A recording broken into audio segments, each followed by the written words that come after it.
Soy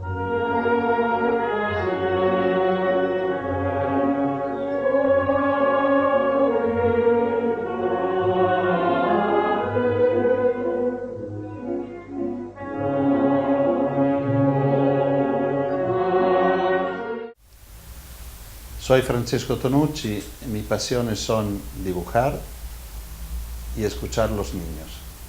Escuchando a los niños he podido entender muchas cosas que han llegado a ser materiales y contenidos de mis libros. Bienvenidos a Siete Puentes con Tamara. Hoy un programa cuasi internacional, porque si bien estamos en Córdoba, estamos con uno de los referentes, a mi parecer, más importantes de la educación en el mundo, Francesco Tonucci.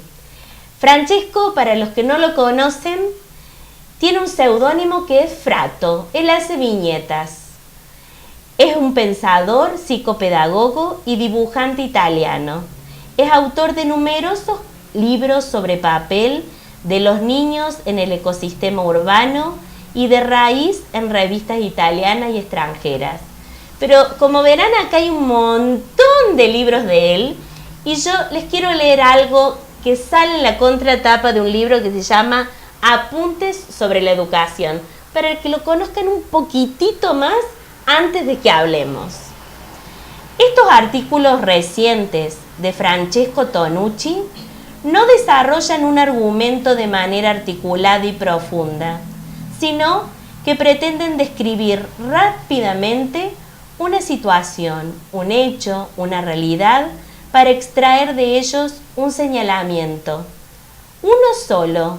Giran en torno de la condición infantil, tratando de apuntar a algunos errores educativos, con la esperanza de ayudar a los colegas adultos, padres, docentes, administradores y abuelos a ser más atentos, ayudarlos a recordar más y mejor su propia infancia, ayudarlos a tener menos miedo porque sus hijos, alumnos, pequeños ciudadanos, nietos, merecen más confianza y pueden ser buenos colaboradores ante la complejidad del presente y ante los demasiados errores que estamos cometiendo.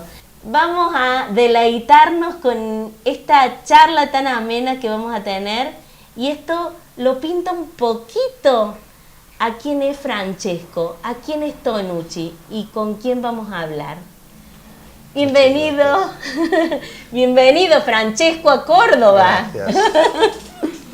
Un gusto tenerte aquí y poder entrevistarte, porque algo que no te he comentado, yo soy licenciada en Ciencias de la Educación y en la carrera aquí en la Universidad Nacional de Córdoba, tus libros forman parte de la currícula.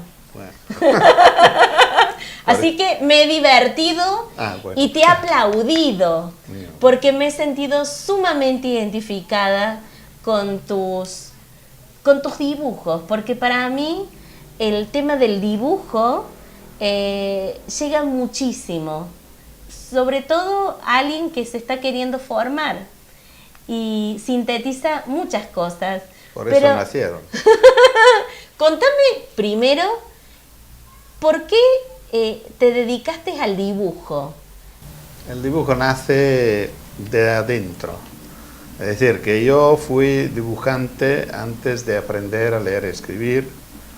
Desde pequeño, los primeros recuerdos que tengo son las maestras de la escuela infantil que venían a ver mis dibujos en el pizarrón negro donde yo dibujaba con el yeso, con la tiza. La tiza. Por lo cual yo dibujé toda la vida, sigo dibujando también en serio.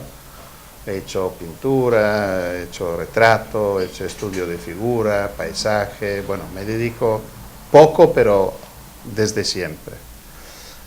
Lo raro fue, o lo nuevo fue, lo que ocurrió con estos dibujitos. Porque estos sí que nacieron en un momento. Y nacieron un día de los 68, y no es casual como nada las cosas que ocurren. En el 68 nosotros en Europa había una rebelión, un movimiento muy fuerte. Todos los que ya estábamos en la carrera, en nosotros en ámbito de investigación, se sentía mucho la necesidad de abrirnos, de comunicar. Lo raro era y sigue siendo que muchos de nosotros se ocupan de temas sociales, pero comunican, es decir, publican sus investigaciones en canales que las personas con las cuales trabajamos no leen. Muchas veces son revistas internacionales en inglés, o de todas maneras son revistas que en mano de un maestro no llegan. Perfecto. Las que llegan en la mano de un maestro valen muy poco en nuestra evaluación científica. Ajá. Por lo cual un buen investigador publica en otro lugar. Por lo cual hay como una esquizofrenia, porque yo estudio la escuela, lo publico en canales que la escuela no conoce, por lo cual no se entiende. No. Bueno, yo de este momento empiezo a pensar que este camino no es para mí, no me... Publico en las revistas de la escuela, que valen poco, sí, pero que llegan. Diálogo con los maestros y empiezo a utilizar el dibujo para comunicar en un mundo donde la ironía y la sátira normalmente no llegan, como en todas las estructuras fuertes y rígidas, como puede ser el ejército, la iglesia. Sí. Son ámbitos donde no son muy permeables por la sátira. Y yo empiezo en el 68, me siento un poco no a gusto dibujando estos dibujitos, porque me parecía que para un artista no era tan digno. Ajá. Y tampoco por un investigador. Por lo cual me disfrazo detrás de un seudónimo. Por esto nace Frato. Que por mucho tiempo la gente no se dio cuenta que era lo mismo con Tonucci, Francesco Tonucci. Por lo cual fue también un juego divertido, que la gente decía, pero tú conoces a Frato. Bueno, no pensando que podía ser un canal que tenía una historia delante. Y al contrario, bueno, Frato ha publicado casi tantos libros que yo, y ha tenido muchos reconocimientos, hasta, por ejemplo, el libro La soledad del niño se publicó en Francia en una colección científica de la Presse Universitaire de France por voluntad de René Zazot, que fue el padre de la psicología francesa, que quería muchísimos mis dibujos, que los consideraba como textos de psicopedagogía científica, y ha querido publicar un libro de solo viñetas en una colección de libros científicos. Es el único. Pero para mí fue un gran orgullo. Sí, por supuesto. ¿Y cómo era la escuela tuya, la escuela de hoy y la escuela que vos creés que va a venir? ¿Cómo ves la educación? La escuela que he hecho yo sí. Y la escuela que está viviendo mi nietita de 7 años se parecen demasiado. Y la escuela que va a venir, el riesgo es que siga así. Si usted me pide la escuela que yo creo o que yo deseo o que quiero que sea mañana, debería ser totalmente distinta. La escuela que yo viví de pequeño fue tal que nació Frato. Frato nació como una revancha de una escuela que yo no quería, porque era una escuela que me hacía sufrir. Y yo sigo pensando que no es justo que un niño sufra para ir a la escuela. Ni que se aburra ni que sufra, porque no tiene sentido. Así como no creo que la escuela debe ser un lugar de juego, porque respeto mucho el juego y creo que es un mundo de los niños, pero creo que la escuela debería ser un lugar de interés, ¿no? Atractivo porque me propone cosas que me interesan, porque riguardan mi futuro, ¿no? Y que sea una escuela para todos, esto es un poco la clave.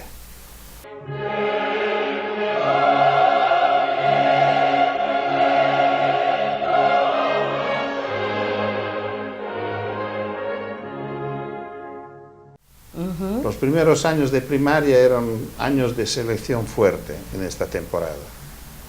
Y cuando llegamos a quinto, que es el último año de primaria en Italia hasta ahora, sí, teníamos que elegir si seguir con el ciclo medio que llevaba al gimnasio y a la universidad o a lo que se llamaba avviamento profesional, es decir, formación al trabajo. La mayoría pasó por allá. La escuela de formación al trabajo era una escuela interesante porque ¿como era escuelas técnicas? técnica, con muchos talleres, manualidad y tal. Eran para gente que no quería estudiar y para prepararlo un poco al trabajo. Perfecto. Y nosotros al ciclo medio con el latín, con la historia. Ahora, ¿qué pasa? Que era para pocos, porque pocos fuimos los que pasamos por aquí. ¿Y quién eran estos pocos? Eran los que tenían una escuela en su casa, que en su casa habían libros, que viajaban, que iban al concierto, iban al cine, al teatro. Bueno, eran familias que vivían una cultura y la pasaban a sus hijos.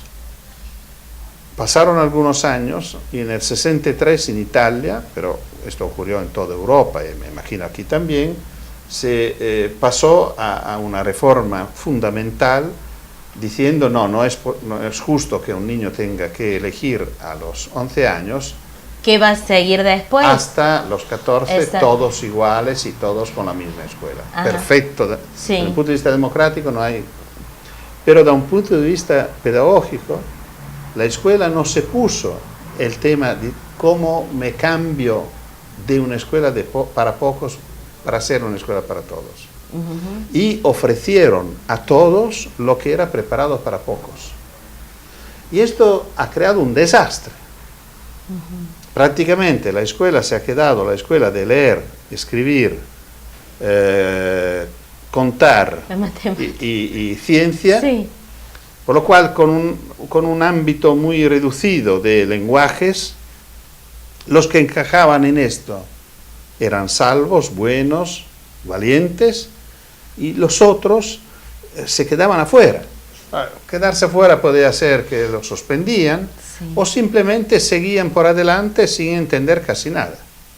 Y esto es una forma de fracaso escolar igual. Sí, total, sí. Por lo cual, la idea de cómo debería ser la escuela sale sola. Una escuela, para ser democrática y para todos, debe reconocer que cada uno de los alumnos tiene capacidades y vocaciones distintas. En el 89, los adultos del mundo reconocieron que los niños merecían algo más que protección. Sí. Porque ya en el 30 años antes, en el 59, la misma fecha del 20 de noviembre, Naciones Unidas firma la Declaración de los Derechos del Niño. Son 10 puntos totalmente enfocados sobre la defensa, la protección de la niñez. Absolutamente correcto y debido. Sí, no digo que esto es incorrecto. La Convención de los Derechos del Niño del 89, el 20 de noviembre, confirma la defensa, la protección de la infancia, totalmente, pero añade y hace un paso adelante, y hace una afirmación solemne y clamorosa. Los niños son ciudadanos desde el nacimiento. No son futuros ciudadanos. No valen por lo que van a ser cuando serán adultos. ¿Qué importa? Por lo cual no van educados para ser como nosotros, sino van educados para ser como ellos mismos. Es decir, yo lo interpreto que van educados para ser lo por lo cual nacieron. Y esto creo que es porque el proyecto educativo que yo veo actualmente es muy conservador, porque el modelo de lo que será un niño mañana somos nosotros adultos, los padres ¿sí? o los maestros. Sí. Lo cual, ¿cuál es la idea? Que mañana sea igual a hoy. Y claro que si los niños serán como nosotros, no crean problemas. Muy bien. Estamos en el nuestro. Sí. Pero si reconocemos el niño como ciudadano y como titular de derecho hoy, hay que hacer algo. No solo tenemos que aceptarlo en su diversidad. Y claro que la diversidad de los niños lleva consigo el conflicto. De mirarlo como un ciudadano más, realmente... Yo lo estoy diciendo tanto que reivindico a los niños el derecho de voto. Perfecto. Es decir, yo creo que no es correcto que mi familia, con 3 hijos, cuando eran pequeños, el día que se iba a votar, tenía el mismo peso de los vecinos que no tenían hijos, por lo cual eran 2 votos ellos y 2 votos nosotros. Esto era negar lo que la Convención afirmaba, que los niños son ciudadanos, no son ciudadanos, no pesan. Sí.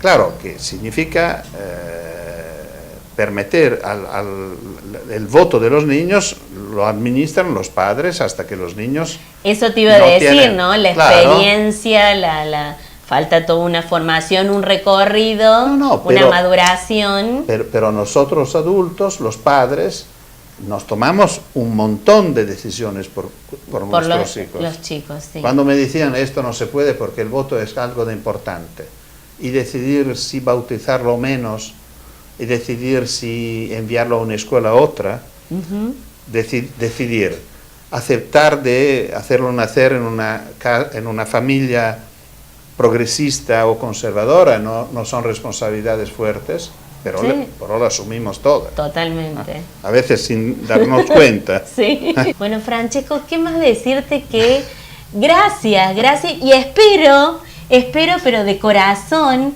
poder vivir esto que vos estás transmitiendo. Esperamos. Y que del otro lado nos estén viendo millones y millones de personas para que esta nueva escuela se pueda hacer realidad.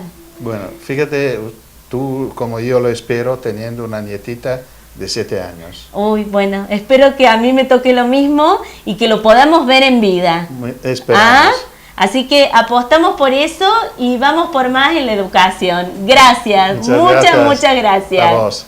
Que tienen que saber que hay que actuar con energía. O sea, cuando a veces la gente me dice, no, porque el abogado me dijo que firme esto, que después lo cambiamos. No, señora, no firme nada si no está convencida que eso es lo que usted quiere. ¿Por qué? Porque después cambiarlo dura tanto como la negociación para que firme verdaderamente lo definitivo.